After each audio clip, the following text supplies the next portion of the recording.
श्री सद्गुरु देवाय नमः। भाइयों बहनों, जब कोई बच्चा बहुत ज़्यादा परेशान हो जाता है या उसको कोई परेशानी होती है तो वह अपनी माँ के पास जाता है, क्योंकि उसको विश्वास होता है कि मेरी माँ के पास जाकर समस्या का समाधान उसको जरूर मिल जाएगा। वह उनकी गोद में जाकर सबसे सुरक्षित अपने आप को समझता है। हम लोग यह सब देखते हैं, किंतु उसके बावजूद भी उस बालक से कुछ नहीं सीखते। जब हमारे जीवन में कोई संकट आता है तो हम केवल पैसा फेंक कर तमाशा देखते हैं कि पंडित जी कुछ अनुष्ठान करके सब कुछ ठीक कर देंगे और हम निश्चिंत हो जाते हैं। क्या आपको लगता है कि पंडित जी आपके प्रारब्ध को नष्ट कर सकते हैं? अरे भाई, आपके प्रारब्ध को नष्ट करने की क्षमता पंडित जी के पास नहीं है। वह कहां से करेंगे? अगर ऐसा होता तो वह अपने प्रारब्ध को नहीं नष्ट कर देते। मेरे भाई, यह दास केवल आपको से यही कहना चाहता है कि आप इधर उधर क्यों भटक रहे हो। केवल केवल और केवल राधा नाम का जप करना शुरू कर दो। किसी के पास जाने की जरूरत नहीं। बस अपने अपने आप को साधते हुए नाम जप करो। आपका प्रारब्ध स्वतः ही नष्ट हो जाएगा।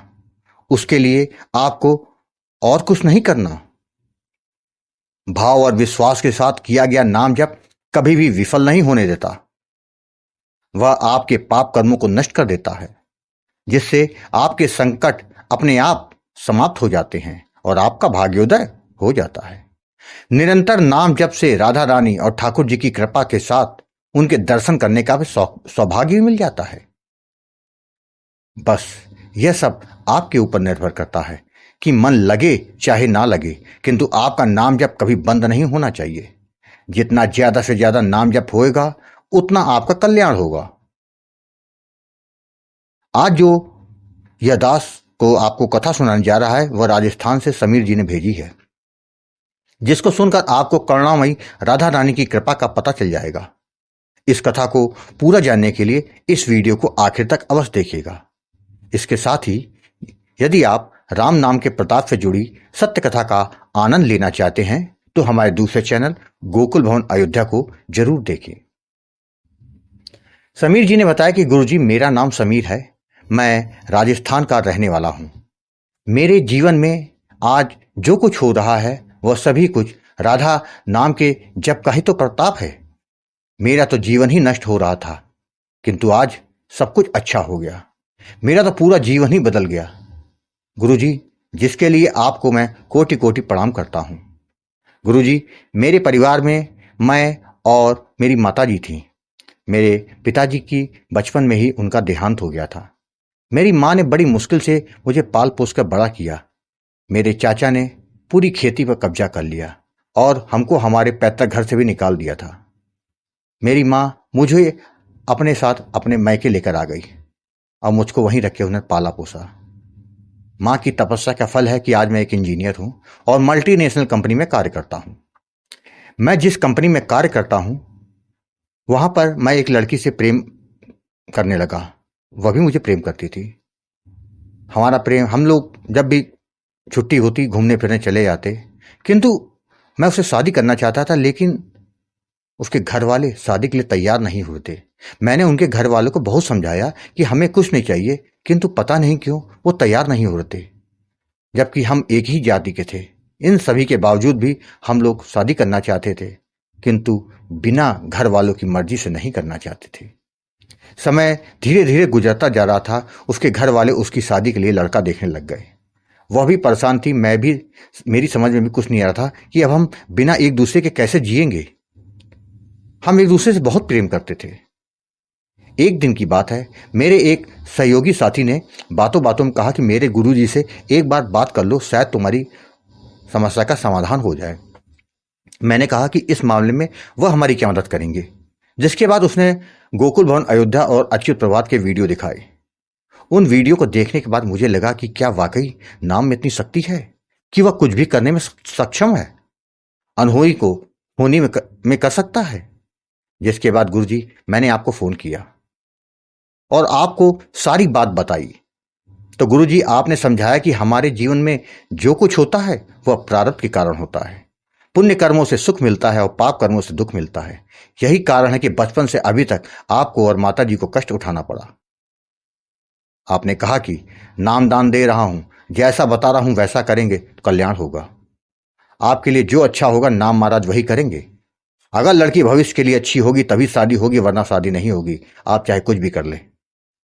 नाम महाराज कभी आपका बुरा नहीं होने देंगे। गुरुजी, जिसके बाद आपने राधा नाम का दान दिया, नाम दान के साथ आपने जप की विधि और सावधानियों के बारे में हमको समझाया था। गुरुजी, आपसे नाम दान मिलने के बाद मैंने नाम जप करना शुरू कर दिया। कुछ ही दिनों में मेरा निरंतर नाम जप शुरू हो गया था, क्योंकि मुझको उस लड़की से शादी करनी थी। गुरुजी, नाम महाराज जी की कृपा हो गई। 4 माह के बाद मेरे दोस्त का फोन आया कि उसके घर वाले तैयार हो गए हैं और वो 2 दिन के बाद रिश्ते के लिए घर आ रहे हैं। गुरुजी, वह लोग आए, उन्होंने मेरी मां से बातचीत की और शादी तय हो गई। गुरुजी, इसी 2004 की शुरुआत में हमारी शादी हो गई। शादी उन लोगों ने बहुत धूमधाम से करी। मेरे मना करने के बाद भी दान दहेज दिया। मेरा नाम जप हमेशा चलता रहता था। मेरे साथ सब अच्छा हो रहा था। मेरी पत्नी ने अपने व्यवहार से मेरी मां का दिल जीत लिया। गुरुजी, यह सब आपके दिए नाम जप का ही तो परिणाम है। गुरुजी, नाम महाराज ने हम पर एक बार फिर कृपा करी। मई 2024 को मैं अपनी पत्नी के साथ मंदिर जा रहा था। मेरा चचेरा भाई भी इत्तेफाक से वहीं से गुजर रहा था, क्योंकि वह भी उसी शहर में नौकरी करता था। एक तेजी से आती हुई गाड़ी ने उसको टक्कर मार दी, जिससे वह बाइक से उछलकर डिवाइडर से जा टकराया और उसके सर फट गया, खून निकलने लगा। मैंने तुरंत उसको उठाया और अस्पताल में भर्ती करा दिया। डॉक्टर ने खून देने को बोला तो हम दोनों पति पत्नी ने खून दिया। उसके बाद मैंने अपने 2-3 दोस्तों को भी बुलवा लिया। उसका ऑपरेशन हो गया। तब मैंने चाचा जी को फोन कर दिया। वह सभी लोग जब अस्पताल आए तो डॉक्टर ने उनको बताया कि अगर थोड़ी देर हो जाती तो शायद उसको बचाना मुश्किल हो जाता। वह मेरे चाचा चाची की इकलौती औलाद थी। मेरे चाचा चाची शर्म से पानी पानी हो गए और उन्हें अपनी गलती का एहसास हो गया। उन्होंने रो रो कर मेरी मां और मुझसे माफी मांगी। मेरा चचेरा भाई जब ठीक होकर घर पहुंचा तो चाचा चाची हम लोगों को घर लेने के लिए आए। मैं मना कर रहा था, उनको अपने किए पछतावा हो रहा था। उनके आंसू को देखकर मैं उनके साथ अपनी मां को लेकर पहुंच गया। जब हम घर पहुंचे तो उन्होंने अपना आधा घर खाली करके रखा था और कहा कि आप अपना घर संभालो, और आधी खेती हमको वापस कर दी। गुरुजी, राधा रानी कितनी दयालु हैं। यह बात मेरी समझ में आ गई। किसी ने सच कहा है, बिना गुरु के किसी का उद्धार नहीं हो सकता। जिसको गुरु मिल गए वो भटक नहीं सकता। एक बात तो है गुरुजी, आप सच कहते हैं कि जब तक प्रारब्ध की लाठी पड़ती है तब तक कोई नहीं बचा सकता। केवल किशोरी जू का नाम ही हमको हमारी परेशानी से दूर कर देता है। गुरुजी, आपको बारंबार प्रणाम है, जो कि आपने मेरी पूरी जिंदगी नाम को देकर सुधार दी। आज हमारे पूरे परिवार में खुशी की लहर है। वह राधा रानी के नाम से ही तो संभव हो सका है। गुरुजी, मैं क्या दे सकता हूं आपको, लेकिन आश्रम की सेवा के निमित्त कुछ भेज रहा हूं, इसको स्वीकार करिएगा। मेरा प्रयास रहेगा कि हर माह मैं कुछ सेवा भेजता रहूं। गुरुजी, आपका मार्गदर्शन हमारे जीवन के लिए बहुत जरूरी है। अपना आशीर्वाद हम पर ऐसे ही बनाए रखिएगा। राधे राधे। भाइयों बहनों, आपने देखा, जब आप राधा नाम का निरंतर जप करते हैं तो अनहोनी भी होनी में बदल जाती है। इसलिए जितना हो सके उतना राधा नाम का जप करें, जिससे जीवन में सदा ही मंगल हो। अपनी सारी चिंताएं राधा रानी के चरणों में छोड़ने भर की देरी है, जिसके बाद उनकी कृपा को देखिए।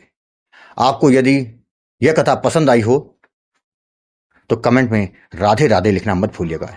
यदि आपके पास भी राधा नाम की महिमा, बांके बिहारी जी की कृपा और वृंदावन से जुड़ी कोई सत्य कथा हो तो उसको मेरे व्हाट्सएप या ईमेल पर भेज सकते हैं, जिस पर वीडियो बनाकर अपने चैनल में अवश्य प्रस्तुत करूंगा। राधे राधे।